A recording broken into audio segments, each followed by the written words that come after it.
مسئلہ بنتی جا رہی ہے۔ نجی ادارے کی رپورٹ کے مطابق رواں سال ستمبر تک ملک بھر میں 5 سال سے کم عمر 27 لاکھ سے زائد بچے شدید غذائی قلت کا شکار ہو سکتے ہیں، جبکہ ان میں سے 7,06,000 بچوں کو جان لیوا نوعیت کی شدید غذائی قلت کا خطرہ لاحق ہے۔ بچوں میں غذائی قلت یا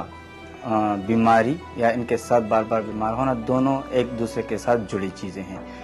اگر اہم وجوہات میں اگر بچہ جو ہے صحیح خوراک نہیں لیتا یا خوراک اپنی ضروریات کے مطابق کم لیتا ہے یا ایک ہی خوراک بار بار لیتا ہے یا بچے اپنے جو ہے والدین جو ہے بچوں کو ایک ہی خوراک بار بار دیتی ہے، ٹھیک ہے، اس کی وجہ سے بھی ہو سکتا ہے، یا ان میں کوئی بیماری جیسے کہ بار بار بچوں کا دست آنا، نمونیا، خسرہ، ٹھیک ہے جی، یا اس کے ساتھ جو ہے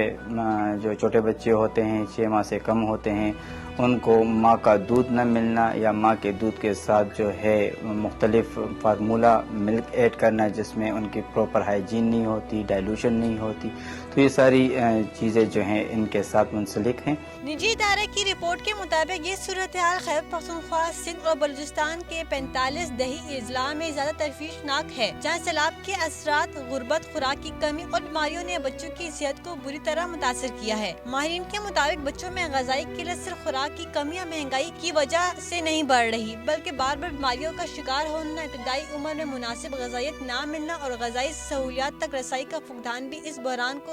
مزید سنگین بنا رہا ہے۔ اس میں سب سے اہم جو ہے ماں کا دودھ بہت زیادہ ضروری ہے۔ 6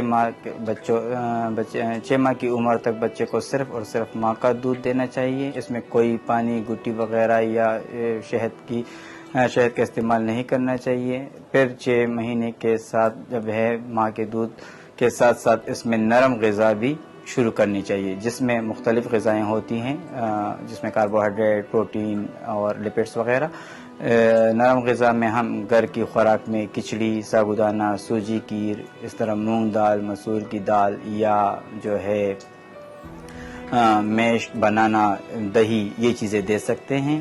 ہمارے جو آج کل پریکٹسز میں بہت سی چیزیں آتی ہے، پیرنٹس آتے ہیں تو وہ ماں کے دودھ کے ساتھ فارمولا کا ایڈیشن کرنا، جیسے کہ ماں کہتی ہے کہ میرا دودھ بہت کم ہے اور اس کی جو ہے ضرورت پوری نہیں ہوتی، تو وہ نرم غذا کے بجائے وہ فارمولا پہ چلے جاتے ہیں اور جس سے بچوں میں بہت ساری بیماریاں آتی ہیں یا ہو سکتی ہیں۔ ماہرین کا کہنا ہے کہ غذائی قلت سے بچاؤ کے لیے بچوں کو متوازن غذا، پیدائش کے بعد ابتدائی 6 ماہ تک ماں کا دودھ، بروقت ویکسینیشن، صاف پانی اور بنیادی صحت کی سہولیات کی فراہمی ناگزیر ہے۔ بصورت دیگر غذائی قلت نہ صرف بچوں کی صحت بلکہ ان کے مستقبل کے لیے بھی ایک بڑا خطرہ بن سکتی ہے۔